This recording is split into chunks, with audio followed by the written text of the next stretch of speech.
ఎర్రచందనం స్మగ్లర్ల ఎన్కౌంటర్ నేపథ్యంలో అధికారులు చెన్నైకు ఆర్టీసీ బస్సులను నిలిపివేశారు. దీంతో బస్సులు లేక ప్రయాణికులు తీవ్ర ఇబ్బందులకు గురవుతున్నారు. శేషాచలం అడవులలో ఎర్రచందనం స్మగ్లర్లు పోలీసుల ఎన్కౌంటర్లో మృతి చెందిన విషయం తెలిసిందే. దీంతో కొందరు దుండగులు ఆర్టీసీ బస్సులపై దాడికి పాల్పడ్డారు. ఈ నేపథ్యంలో అధికారులు చెన్నైకు బస్సులను నిలిపివేశారు. ప్రైవేట్ బస్సులు నామమాత్రంగా తిరుగుతుండటంతో ప్రయాణికులు తీవ్ర ఇబ్బందులు ఎదుర్కొంటున్నారు. చెన్నై అధికారులతో సంప్రదించి బస్సులను నడిపేందుకు చర్యలు తీసుకుంటామని డిపో మేనేజర్ ప్రసాద్ చెప్పారు. పోలీస్ స్టేషన్లో కేసు రిజిస్టర్ చేశారు. అందులో భాగంగా ఈరోజు మరి మా ఈడీ గారు చిత్తూరు ఆర్ఎం గారు మరి చెన్నైకి వెళ్ళారండి.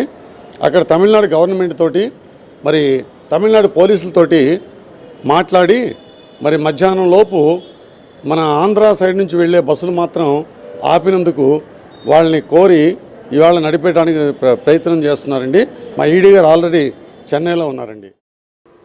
ప్రభుత్వ ఆదేశాల మేరకు పారిశ్రామిక సంస్థల ఏర్పాటు కోసం జిల్లాలో భూములను సేకరిస్తున్నామని జిల్లా కలెక్టర్ జానకి తెలిపారు. ఇప్పటికే ల్యాండ్ బ్యాంక్ ద్వారా భూములను సేకరించామన్నారు. గోల్డెన్ జూబ్లీ హాల్లో జరిగిన అధికారుల సమావేశంలో ఆమె పాల్గొని మాట్లాడారు. పారిశ్రామిక సంస్థల ఏర్పాటు కోసం భూములు సేకరించాలని ప్రభుత్వం ఆదేశించడంతో జిల్లా కలెక్టర్ జానకి ఎంఆర్ఓలు రాష్ట్ర స్థాయి అధికారులతో గోల్డెన్ జూబ్లీ హాల్లో సమావేశం నిర్వహించారు. జిల్లాలో ల్యాండ్ బ్యాంక్ ద్వారా ప్రభుత్వ భూములు సేకరించి పారిశ్రామిక సంస్థలకు కేటాయిస్తున్నామని కలెక్టర్ జానకి తెలిపారు. ఇప్పటికే జిల్లాలో అనేక పరిశ్రమలు వచ్చాయని, ఇంకా పరిశ్రమలు నెలకొల్పేందుకు చాలా మంది ముందుకు వస్తున్నారని తెలిపారు. జిల్లాలో 25 ఎకరాల కంటే ఎక్కువగా ఉన్న భూములను గుర్తించారని ఆమె అధికారులకు ఆదేశాలు జారీ చేశారు. ఈ కార్యక్రమంలో joint collector Imtiaz Ahmed, DRO Sudarshan Reddy, ఆర్డీఓలు తదితరులు పాల్గొన్నారు. మనకు నెల్లూరు జిల్లాలో ప్రభుత్వం ఇన్స్ట్రక్షన్ మేరకు ల్యాండ్ బ్యాంక్ ఎక్సైజ్ అని చేయడం జరిగింది. 25 ఎకరాలకు పైగా ఉన్న గవర్నమెంట్ ల్యాండ్ అన్నీ కూడా వెరిఫై చేసి ల్యాండ్ బ్యాంక్ ఒకటి డెవలప్ చేశాము. ఇప్పుడు కొత్తగా మనకి గవర్నమెంట్ ద్వారా చాలా రిక్వెస్ట్ వస్తున్న ఇండస్ట్రీస్ కోసం నెల్లూరు జిల్లాలో ముఖ్యంగా ల్యాండ్ అనేది చాలా ప్రధానమైన విషయం కాబట్టి దాని మీద కూడా ఈరోజు ఒక రివ్యూ చేయడం జరిగింది. ఇండస్ట్రీస్ కొరకు అలాగే నేషనల్ అండ్ స్టేట్ ఇన్స్టిట్యూషన్స్ కొరకు చాలా రిక్వెజిషన్ ఉంది కాబట్టి అది అన్నీ కూడా రైల్వేస్, నేషనల్ హైవేస్, ఇట్లా సెంట్రల్ గవర్నమెంట్ ఇన్స్టిట్యూషన్స్ కూడా రైల్వే ల్యాండ్ రిక్వైర్మెంట్స్ ఉంది కాబట్టి ఈరోజు తహసీల్దార్స్, హెచ్ఓడీస్, ఆ గవర్నమెంట్ ఇన్స్టిట్యూషన్ హెచ్ఓడీస్తో ఒక మీటింగ్ పెట్టడం జరిగింది. మనకి ల్యాండ్ క్లియర్గా జిల్లా తరపు నుంచి క్లియర్ చేసి ఇస్తే ఇవి అన్నీ కూడా త్వరగా మనకి స్థాపించే అవకాశం ఉంటుంది. రేషన్ షాపుల్లో ప్రవేశపెట్టిన ఈ పాస్ వల్ల ప్రజలు తీవ్ర ఇబ్బందులు ఎదుర్కొంటున్నారని నెల్లూరు రూరల్ ఎమ్మెల్యే కోటమిరెడ్డి శ్రీధర్ రెడ్డి అన్నారు. ఈ విధానాన్ని తాత్కాలికంగా నిలుపుదల చేసి పాత పద్ధతిలోనే రేషన్ సరుకులు అందివ్వాలని ఆయన కలెక్టర్ జానకిని కలిసి వినతిపత్రం అందజేశారు. రేషన్ షాపుల్లో ప్రవేశపెట్టిన ఈ పాస్ యంత్రాల పనితీరు గురించి డీలర్లకు 3 నెలల పాటు శిక్షణ ఇచ్చి ఆ తర్వాతనే ప్రవేశపెట్టాలని ఎమ్మెల్యే కోటంరెడ్డి అన్నారు. ప్రస్తుతం దీనివల్ల ప్రజలు తీవ్ర ఇబ్బందులు పడుతున్నారని అన్నారు. ప్రభుత్వం ప్రవేశపెట్టిన ఈ పాస్కు తాము వ్యతిరేకం కాదని, అయితే ఇది సరైన పద్ధతిలో జరగని కారణంగా లబ్ధిదారులు ఇబ్బందులు పడుతున్నారని అన్నారు. జిల్లా కలెక్టర్ చొరవ తీసుకుని ప్రస్తుతం ఈ పద్ధతిని నిలిపివేసి పాత పద్ధతిలోనే ఇవ్వాలని అన్నారు. లేదంటే తామే స్వయంగా రేషన్ షాపుల్లో వెళ్లి సరుకులు పంపిణీ చేస్తామని అన్నారు. ఆయనతో పాటు వైఎస్ఆర్ కాంగ్రెస్ పార్టీ నగరాధ్యక్షుడు తాటి వెంకటేశ్వర్లు తదితరులు పాల్గొన్నారు. చెప్పడం జరిగింది. ఈ సందర్భంగా ప్రభుత్వానికి నేను మనవి చేసేది ఒకటే, ఒక్క పాటున మీ ఇష్టం వచ్చిన పద్ధతులు మీరు పెట్టి ఈ ప్రజలను ఇబ్బంది పెట్టడం అనేది సరైనటువంటి పద్ధతి కాదు. కాబట్టి ఈ పాస్ మిషన్లు పెట్టండి, మాకెవరికి అభ్యంతరం లేదు. కానీ ఈ పాస్ మిషన్ల గురించి డీలర్లకి అవగాహన ఉండాలా, సర్వర్లు పనిచేయాలా, రాష్ట్రం అంతా కూడా మీరు సమన్వయం చేసుకోవాలా. అలా సమన్వయం చేసుకోకుండా ఉన్న పాటుని ఇష్టం వచ్చినట్లు పెడితే దీనివల్ల ప్రజలు ఇబ్బందులు పడే పరిస్థితి ఉంది. ఆ పరిస్థితులు సరిచేయమని చెప్పడం జరిగింది. తక్షణం ఈ పాస్ విధానంలో ఎదురవుతున్నటువంటి లోపాలను సరిచేసి ప్రజలకు సరుకులు అందిస్తే సరే, అలా కాకుండా ప్రజలను ఇబ్బంది పెట్టాలని ప్రయత్నం సాగిస్తే మాత్రం మేమే స్వయంగా రేషన్ షాపుల వద్దకు వెళ్ళి ఆ సరుకుల్ని మేమే ప్రజలకు పంపిణీ చేస్తామని చెప్పని దీని మీద యుద్ధ ప్రాతిపదికన అధికార యంత్రాంగం ప్రభుత్వంతో మాట్లాడి సరైన చర్యలు తీసుకోవాలని చెప్పని. గోదావరి పుష్కరాలకు రాష్ట్ర ప్రభుత్వం 1200 కోట్లు కేటాయించిందని అన్నారు మున్సిపల్ శాఖ మంత్రి నారాయణ. చింతారెడ్డిపాలెంలోని నారాయణ వైద్య కళాశాలలో అధికారులతో సమీక్షా సమావేశం నిర్వహించిన అనంతరం ఆయన మీడియాతో మాట్లాడారు. గోదావరి పుష్కరాలను రాష్ట్ర ప్రభుత్వం ప్రతిష్టాత్మకంగా నిర్వహించనుందని అన్నారు మున్సిపల్ శాఖ మంత్రి నారాయణ. అధికారులతో సమీక్షా సమావేశం అనంతరం ఆయన మీడియాతో మాట్లాడారు. గోదావరి పుష్కరాలకు రాష్ట్ర ప్రభుత్వం 1200 కోట్లు కేటాయించిందని అన్నారు.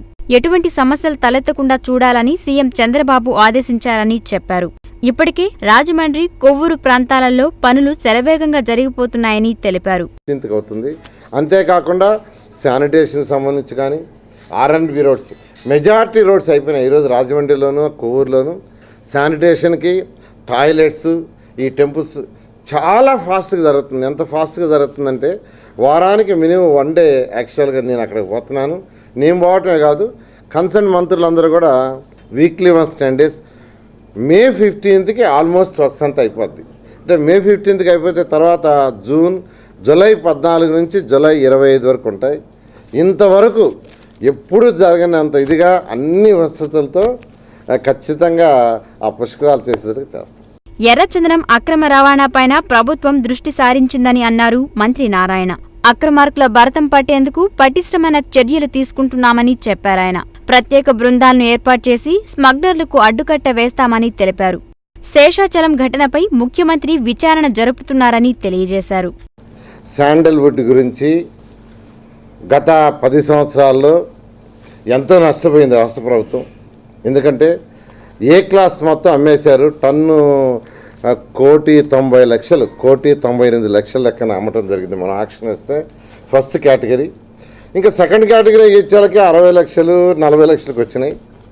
వాళ్ళు ఫస్ట్ కేటగిరీ అంతా తీసుకొని వెళ్ళిపోయారు. సెకండ్ కేటగిరీ కొద్దిగా దొరికింది. దాన్ని అమ్మితేనే మనకు బోలెడంత డబ్బులు వస్తున్నాయి. సీఎం గారు దాదాపు సీఎం అయిన రోజు నుంచి ఈ రోజు వరకు కంటిన్యూస్గా ఎవ్రీ వీక్ దాని మీద స్పెషల్ డ్రైవ్ పెట్టి ఇంత చేసి టాస్క్ ఫోర్స్లు పెట్టినా ఇప్పుడు కూడా వచ్చి అంతంతమంది యాక్చువల్గా స్మగ్లర్స్ చేస్తున్నారంటే నిజంగా ఆశ్చర్యకరం. అయితే దానివల్ల ఏదైనా ఇబ్బందులు జరుగుతుంటే ఖచ్చితంగా సీఎం గారు దాని మీద పరిశీలన చేస్తున్నారు. ఏ ఇబ్బంది లేకుండా చేస్తాడు.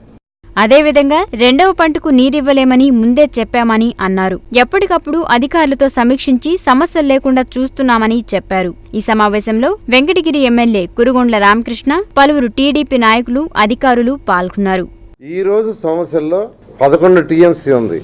అదే లాస్ట్ ఇయర్ ఈ రోజుకి 35 టీఎంసీ ఉండింది. అంటే దాదాపు 24 టీఎంసీలు లాస్ట్ ఇయర్కి ఈ రోజుకి షార్టేజ్ ఉండి రెండో క్రాప్ వేస్తే మాత్రం ఖచ్చితంగా ఇబ్బంది పెడతారు రైతులందరికీ. అదే ఇప్పుడు అధికారులు చెప్తున్నారు 10వ తేదీ వాటర్ వదిలేయంగానే ఇమీడియట్గా నార్లు పోసేస్తారు సార్ ఇస్తామని. అంటే అందరినీ ఎడ్యుకేట్ చేయమని ఎమ్మెల్యేలకి, ఆ కన్సర్న్ జడ్పీటీసీలకి వాళ్ళందరికీ చెప్తున్నాను. మీ తరఫున ప్రజలకు తెలియజేసేది ఏంటంటే ఎవరు కూడా సెకండ్ క్రాప్ వేయొద్దు, వేసి ఇబ్బంది పడద్దు. ఏనేనండి, రెండో పంటకి నీళ్లు ఇవ్వలేవని 2 నెలల క్రితం చెప్పా. మీ టీవీలోనే రికార్డు ఉంటుంది చూడండి, వాళ్ళకి చెప్పండి. ఈరోజు చెప్పడం కాదు, నేను ఎప్పుడో చెప్పాను. కలెక్టర్ గారి దగ్గర చెప్పించాను. ఉండండి, కలెక్టర్ గారు కూడా కలెక్టర్ గారి రికార్డు కూడా ఉంటుంది. మీ టీవీలో రికార్డు ఏంటది అది వాళ్ళకి చెప్పండి. ఇప్పుడు కాసేపు వాణిజ్య ప్రకటనలు, అనంతరం మరిన్ని విశేషాలు.